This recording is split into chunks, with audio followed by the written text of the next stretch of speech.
dia faly mitafatafa amintsika rehetra mpanaraka tsy tapaka ny fandaharana Jeanne Forest Santé aty Canada indray ianao. Ny resantsika anio zany dia momba ireo vehivavy miteraka tsy manambady na ny hoe manano tena izany. Tsy sanatria akory hoe andaja na hoe amoa fotamandry amin'ny fiainan'ny vehivavy iray, fa mila todiana manokana zany ny mikasika azy ireo, satria dia eto fandaharana Jeanne Forest Santé dia ny anampy anao no tena antom-pisin'ny Jeanne Forest Santé, fa tsy sanatria akory ka itsikera na anome fotsiny karazana hoe fitrangan-javatra, fa manome ihany koa zany ny vahaolana. Isasisa daholo moa zany ireo karazana vehivavy ireo, zany hoe manahoana zany ny fiaim-piainany sy nahatongavany amin'izay hoe bevoka tsy manambady izay, na hoe miteraka tsy manambady sy ny hoe manano tena izany. Maro dia maro zany ny toe-javatra nahatonga an'izay. Ohatra zany dia ny hoe fiarahana tamina tovolahy iray izay tsy niafara tamin'ny fanambadiana, izany hoe tsy nanambady azy zany ilay lehilahy izay nampitoejaza azy. Eo ihany koa zany mety ihany koa ho safidy ihany koa, izany hoe mety misy zany vehivavy izay hoe efa mivonona izy zany amin'izay fitrangan-javatra rehetra eo, zany hoe izy efa manana ny fidiram-bolany, efa vehivavy indépendante izy zany, ka efa safidiny manokana zany ny hoe iteraka. Mety hoe iteraka zany izy amina lehilahy iray izay efa fantany fa tsy afaka hanambady azy, ohatra hoe vadin'olona ohatra ilay lehilahy, amin'izay fotoana izay zany dia azo lazaina zany hoe ao amin'ny hoe safidy zany zay zavatra zay. Dia mety ihany koa misy ny ataontsika hoe fanolanana eo amin'ny fiarahamonina izay nahatonga an'ilay vehivavy ho bevoka dia voatery miteraka izy zany ary tsy manandray ny zanany. Be dia be zany ny zavatra hoe mifamaofao zany ao ambadika izay zavatra rehetra izay, kanefa dia maro dia maro zany ny karazana vehivavy izay tafiditra ao anatin'izay hoe vehivavy manano tena izay ao Madagasikara, ka dia misy fiantraikany betsaka zany eo amin'ny fampandrosoana ny firenena izany ny amarozan'izay hoe vehivavy manano tena izay, ka mahatonga izany anompo kely ny masoko sy ampisokatra ny masontsika mpiaramonina sy ampisokatra ihany koa ny mason'ny fitondram-panjakana amin'izay resaka izay, satria matsy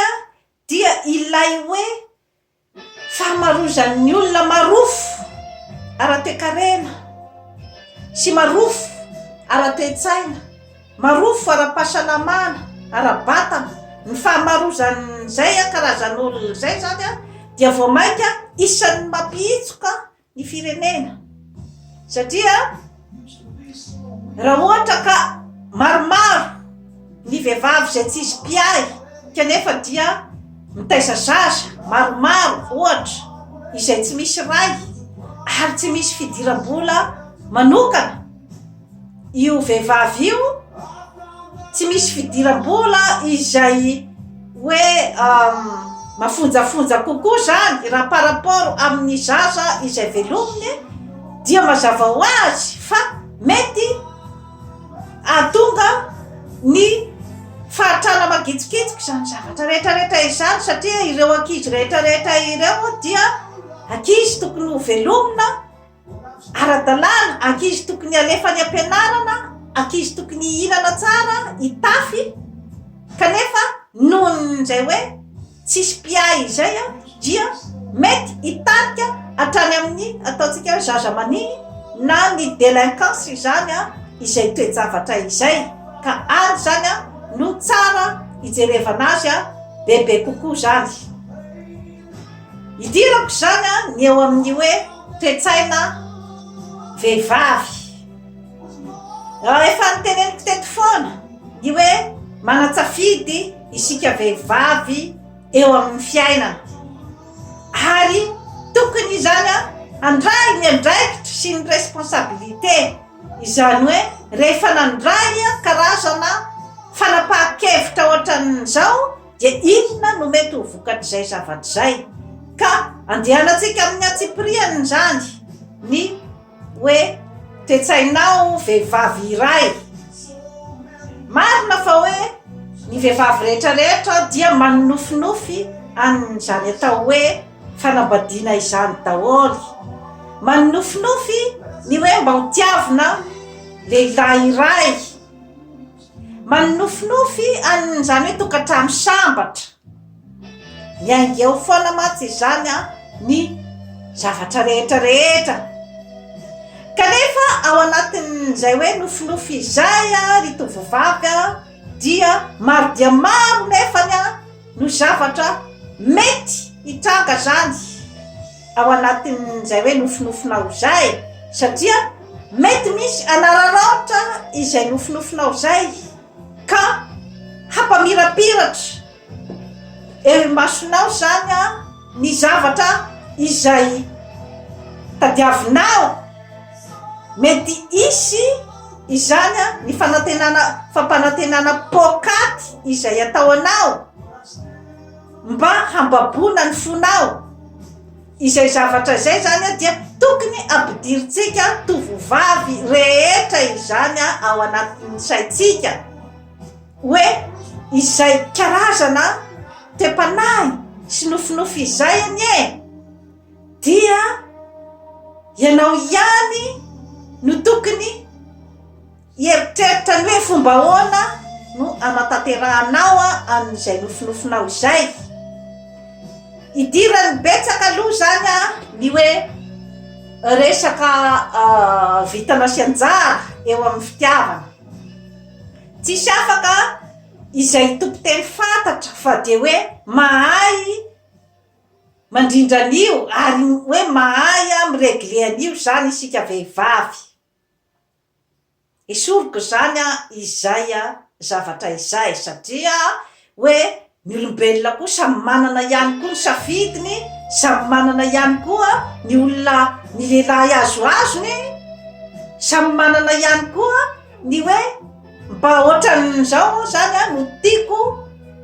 atongavana amin'ny fiainana. Eo amin'ny fitiavana nefa sarotra de sarotra zay zavatra zay satria hoe ny olona izay mifanena amin'ny lalanao moa ve dia voatery tsy maintsy olona izay ampetanetana ny fonao, voatery olona ao anatin'ny nofinofinao. Indraindray nefa mety hosolafaka ianao fa tafatojo olona izay hoe tao anatin'ny nofinofinao tanteraka kanefa mety anararaotranao zany zavatra rehetrarehetra izany zany a dia tafiditra ao amin'ny fiainantsika olombelona ka ny fitiavana dia sarotra ny ilaza fa hoe misy mahay ny maminavinan'io dia ny mialoha hoe inona ny mety hiafarany ity fa satria dia samy ao anatin'ny point d'interrogation daholo isika olombelona manoloana ny fitiavana kanefa kosa misy izany a ihany a ny karazana hoe fepetra izay tokony arahana amin'ny maha olombelona dia ny hoe hitondra makaiza moa ity fifankatiavana ity indrindrandrindra zany ho antsika vehivavy ary iza moa zany ity olona manoloana ity mbola sarotra koa amin'ny maha vehivavy ny ilaza fa hoe dia ho fantatra ho zato isan-jato ny ao anatin'ny lohan'io lehilahy izay maharevi-pitianao io. Saingy kosa zany a efa naverimberiko foana teto amin'ny fandarana Jeanne Forêt Santé fa ny aty aminao no azonao kontrolena fa ny any amin'olona sy azonao kontrolena zato isan-jato. Ka ho anao zany raha tovovavy rehefa misy ny tovolahy izay hoe tena maharevo pitianao dia tadidio fa tsy hafantatra zato isan-jato ny ao anatin'ny lohany ianao fa saingy ianao no mila mandray ny fepetra rehetra izay tsy ahavoanao ao anatin'ilay fifandraisana. Satria raha manambitana ianao dia mety andeha any amin'ny hoe zavatra tena nofinofisinao ilay fifandraisana. Raha ohatra kosa nefa hoe somary natolaky ny vitana ianao zany a dia mety hiangona any aminao daholo ny rihatra rehetra. Ka izay mantsy zany a no ilazako ny hoe aza dia diso misaina be loatra atao amin'ny fo isika vehivavy fa ampiarao ihany koa zany a atao amin'ny fisainana, atao amin'ny ati-doha zany. Ka rehefa raiky pitianao zany dia manana foana ny karazana hoe contrôle ny tenanao. Izany hoe raha ohatra ianao zany ka mieritreritra ny hoe hiroso lalindalina kokoa amin'ilay tovolahy dia misy karazany maro ny zavatra izay hoe azonao aleha. Afaka ianao ny mametraka ny fepetra ny amin'ny hoe tsy hanao firaisana ranofo raha tsy tafiditra ao anatin'ny fanambadiana. Izay zao a dia droanao tanteraka, zonao tanteraka ny mieritreritra an'izay ary dia miteny an'izay zavatra zay a amin'ny lehilahy izay miaraka aminao. Ka mety isy akapa ny fanapepona hoe zany zavatra zany a efa lany andro zany, efa tamin'ny andron-droneny be zany hoe tsy manao firaisana aranofo alohan'ny fanambadiana. Nefa tadidio fa tsy adala roneny be sy ry dada be raha ohatra ka nanaraka n'izay lalana izay. Satria ny olombelona dia tsy arakinao mihitsy ny hoe zavatra lazainy androany dia ho marina zato isan-jato aloha tanterahany. Izay mantsy a ilay matetika mahavoafitaka dia ilay hoe promesy. Ka tsy ny olombelona rehetrarehetra no hitana ny teniny nataony, hitana ny promesy izay nomeny. Izay zany a dia tokony efa ampidiritsika vehivavy ao anatin'ny saitsika izay zavatra zay. Raha ohatra koa nefa ianao mety ianao ihany koa no manam-paniriana satria ianao a dia hoe revo-pitiavana be zany, ianao koa no manam-paniriana hiditra amin'ilay firaisana ranofo alohan'ny fanambadiana amin'izay fotoana izay a dia efa betsaka ny fitandrovana azo atao amin'izany zavatra rehetrarehetra izany. Afaka manatona ianao a anireny hoe toerana manome ny torohevitra momban'ny hoe ahoana ny tsy ahabevoka zany. Dia ao a ny karazana pilule, ao a ny karazana hoe condom, ao a ny karazana fanabeazanaisana izay atorin'ny manampahaizana momban'izany zavatra zany anao. Tsaratsara zany ianao no hoe mandray an'izay précaution izay. Kanefa raha ohatra ianao zany tanora, ny ahy aloha no tena hoe omeko torolalana zany amin'ny vehivavy dia ny fampiasana ny condom. Aza manaiky anaovana firaisana ranofo alohan'ny mariazy ka tsy misy fiarovana toy ny condom satria miaro na amin'ny aretina zany ny condom ary miaro ihany koa zany a mba tsy abevokanao. Nefa aloha tadidio fa tsy zato isan-jato koa nkondao fa mety ho rovotra ndraindray ka nefa aloha zany a dia hoe 1% zany a mety isy izay ka izay. Eo zany a efa misy ny fiarovana izay tokony zany hoe apetrakao ao anatin'ny saina fa aza miakina tanteraka amin'izany hoe promesy izany satria ny lehilahy rehefa amin'ny fotoana izay hoe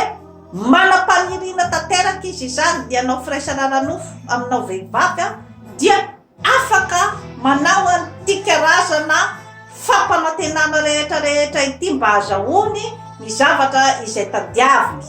tadidio zay. Ary ny zavatra izay ampanantenainy anao eo a dia mety zavatra efa nieritreretiny dia ny mialoha ny hoe ahoana ny fomba azahoako an'ity vehivavy ity tadidio zay. Ianao zany a no mila manana ny atao hoe karazana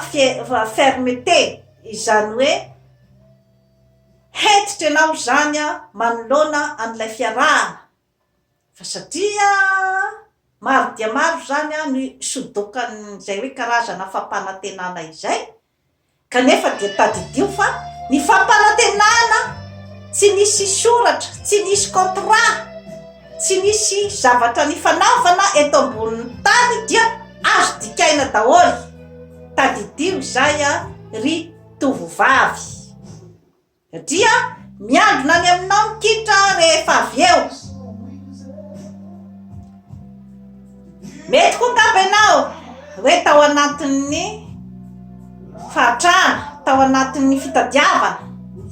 dia misy olona izay a hoe miatokatokanao angamba zany mandritra ny fotoana izay iarahana dia hoe mieritreritra io olona io zany fa anao zay tiany atao aminao, anao firaisana ranofo tsy misy fiarovana miaraka aminao satria miantokatokanao mandritra n'iny fotoana iny a dia tadidio fa mbola any aminao ihany koa ny tompony ny fanapahan-kevitra ny anda an'izay karazana fiarahana izay. Feiny zany a dia ny hoe aza matoky resaka promesy ambava amin'ny resaka fiarahana fa raha ohatra ianao ka hoe azoazonao na olona dia ataovy ny fiarovana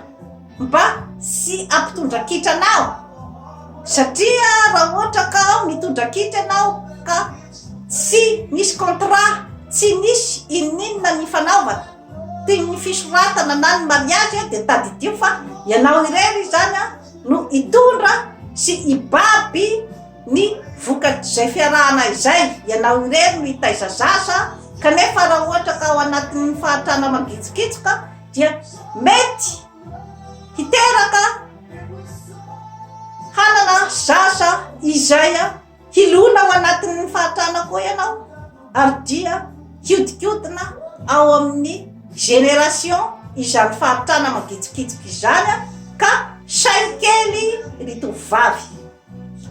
izay zany a dia ilay hoe toetsaina izay atokony anananao vehivavy kanefa koa raha ohatra ka ao anatin'ny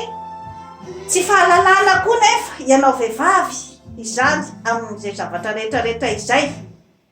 dia izay ilay hoe itenenako kely zany a ny hoe ny mpitondra izay tokony ijery akaiky ny phénomène de société ohatran'izay satria rehefa ao anatin'ny abadoana ny vehivavy dia azo avilivily amin'izay zavatra rehetra ka eo zany a no ipetrahany intérêt amin'ny hoe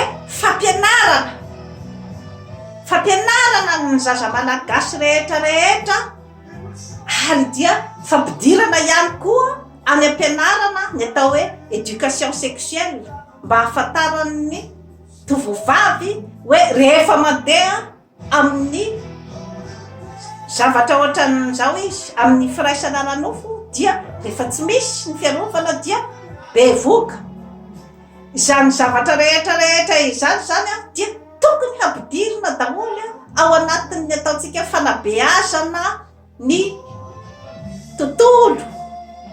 ny vahoaka malagasy, ny tontolo ny sekoly malagasy, satria ao anatin'ny tsy fahalalana dia maro dia maro ny zavatra izay mety hiatefa any amin'ny olona